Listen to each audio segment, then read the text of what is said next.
Good morning, જય શ્રી કૃષ્ણ, હર હર મહાદેવ મિત્રો. તો આજની તારીખ છે 7 અને આજનો વાર છે સોમવાર. સોમવારના સવારના વાગી ગયા છે 5 અને મતલબ કહેવાય કે હું 4:30 આસપાસ જાગ્યો હતો. તો અત્યારે એકદમ ફ્રેશ થઈ ગયો છું, કેમ કે આપણે જવાનું છે શૂટમાં. મેં ઘણા ટાઈમથી હું કે શૂટનું લોકેશન ને આ તેનું કેવી રીતના શું કરું છું મેં કોઈ દિવસ નહીં મતલબ કે બતાવ્યું નથી હમણાં ઘણા ટાઈમથી.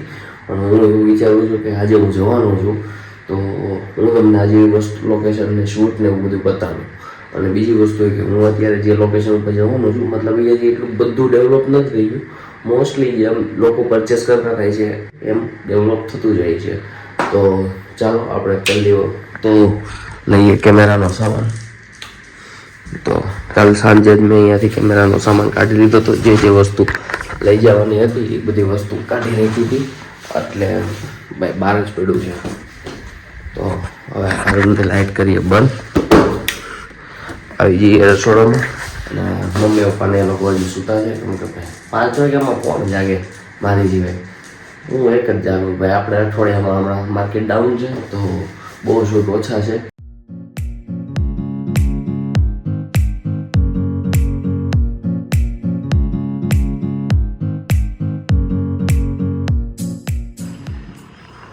અત્યારે સવારના વાગી ગયા છે 5:30 વાગી ગયા છે અને આપણે અત્યારે જહાંગીરપુરાનો બ્રિજ ઉતરીને આ સર્કલ પર ઊભા છીએ.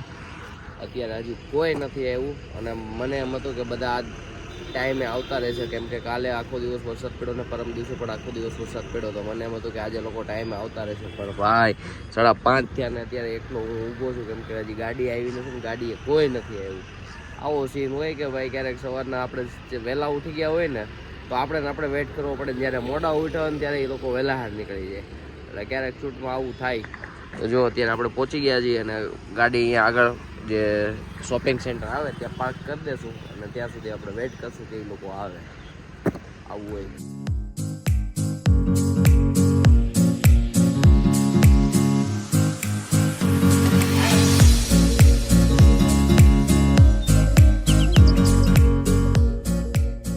તો દોસ્તો ફાઇનલી આપણે લોકેશન પર પહોંચી ગયા છે. તમે મારા પાછળ બેકગ્રાઉન્ડમાં જોઈ શકો છો કે આજનું લોકેશન કેવું હોવાનું છે. પણ હું તમને ડીપલી મતલબ કે અહીંયાથી અંદરના વ્યૂઝ પણ બતાડીશ અને બહારના વ્યૂઝ પણ બતાડીશ કે આ લોકેશન કેવું છે. તો તમારે જેને પણ શૂટ કરવા માટે આવવું હોય એ આવી શકે છે. કોન્ટેક્ટ ડિટેલ્સ તો નથી ખબર, પણ આ લોકેશનનું નામ છે આંબલીની પોળ. તો ચાલો હું તમને થોડાક લોકેશનના વ્યૂઝ બતાવું. આ છે એનો હિંચકો, મતલબ બેસવા માટેની ખાટ છે. અને અહીંયા લોકેશન માટેનું એમને બસ પૂતળું બનાવી દીધું છે. સામે રહ્યા ઘોડા. એના ઉપરથી તમે ઘણું બધું વિચારી લીધું છે. જે મારા જેવડા છે એને તો મનમાં લાગી જ ગયું છે.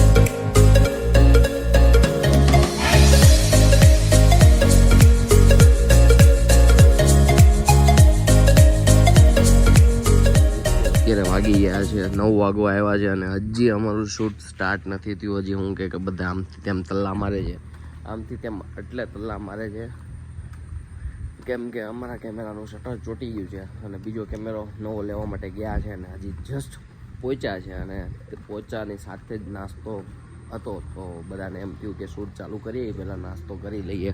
પણ જો 9 વાગ્યા અને શૂટ હજી ચાલુ નથી થયું. તો એનો મતલબ એવો કે અમારું શૂટ સાંજે થોડુંક મોડા સુધી ચાલશે ને મોડે પતશે. આપણે લોકેશનના આગળ વ્યૂ દેખાણા. જો અમુક બંગલા બની ગયા છે અને અમુક બંગલાનું કામ જો આગળ અહીંયા ચાલે છે અને અહીંયાથી નહીં ચાલે છે. આ એક બંગલાવાળું જ છે. લોકેશન સારું છે, શૂટ કરાય એવું છે. પણ તમને આનું ઓલું બતાડું, એમ્બિયન્સ બતાડું. બહુ મસ્ત છે આનું રેસ્ટોરન્ટ, બહુ મસ્ત છે આનું ગેમ ઝોન, બહુ મસ્ત છે સ્વિમિંગ પુલ, બહુ મસ્ત છે. બહુ મતલબ બહુ સારું છે, મજા આવે એવું છે. પણ જાઓ ને એટલે હું તમને બતાડું. તો ચાલો હવે ફટાફટ પહેલાં શૂટ સ્ટાર્ટ કરીએ, મળીએ પછી.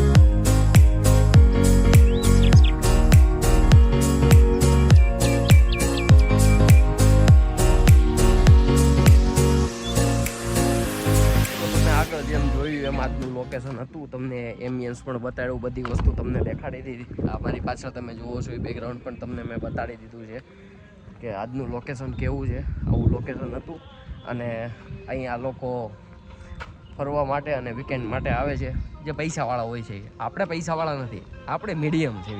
એટલે જે લોકો પૈસાવાળા હોય એ લોકો અહીંયા વીકેન્ડમાં એન્જોય કરવા માટે આવે. આવડો આ છે અમારો અત્યારે અમને જે ફ્લેટ આપેલો છે, ફ્લેટ નહીં મતલબ બંગલો કે તો બંગલો જે અમને આપેલો છે અત્યારે હું કે રણ વિખણ પડ્યો છે. જુઓ તમે છે ને, જો અહીંયા ઇસ્ત્રી લાગે. તો અત્યારનો ટાઈમ થયો છે તમને બતાડું ને તો તમે જોઈ લો 3 વાગી ગયા છે. 3 વાગી ગયા અને હજી અમારું જમવાનું આવે છે. તો અત્યારે અમે લંચ ટાઈમ પાડીએ છીએ ને, તો ચાલો ફટાફટ લંચ કરી લઈએ અને મળીએ પછી.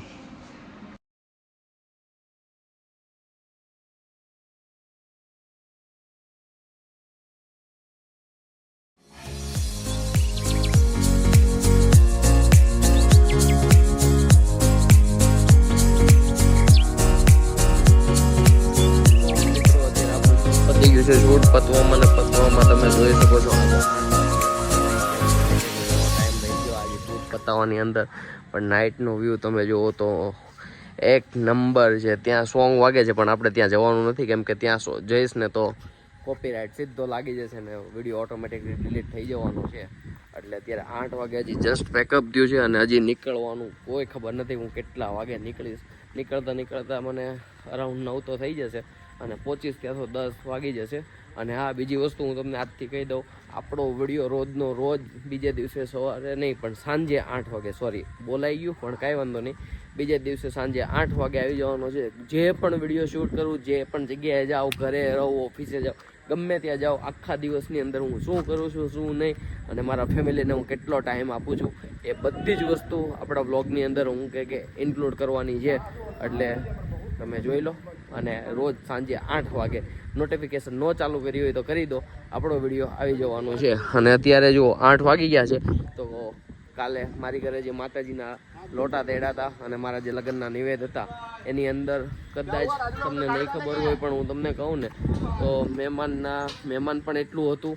અને બીજી વસ્તુ કે અમે નહોતી ધારી કે એટલી ગોવણીઓ આવશે, પણ અઢળક ગોવણીઓ, 100 જેટલી ગોવણીઓ અમારા ઘરે પ્રસાદ લેવા પધારી હતી. તો એના માટે થેન્ક યુ. તો ચાલો અત્યારે 8 વાગી ગયા છે અને પેકઅપ કરવાનું છે, તો પેકઅપ કરીએ અને પછી નીકળીએ. પહોંચતા 10 વાગી જશે. આ છે ચાની ટપરી. જો અહીંયા કિટોલજુની અંદર કેટલી મસ્ત લાઇટો થઈ છે. મતલબ અહીંયા હકીકતમાં ચા નથી દેવાતી પણ આ વસ્તુ છે. ત્યારે જ આ વિડીયોને આપણે પૂરું કરશું. એ પહેલાં હું તમને અહીંનું સાંજનું લોકેશન જેમ મેં બતાડ્યું અહીંયાથી, છતાં હું તમને એકવાર અહીંયા આગેથી બતાડી દઉં કે કેવું દેખાય છે. જો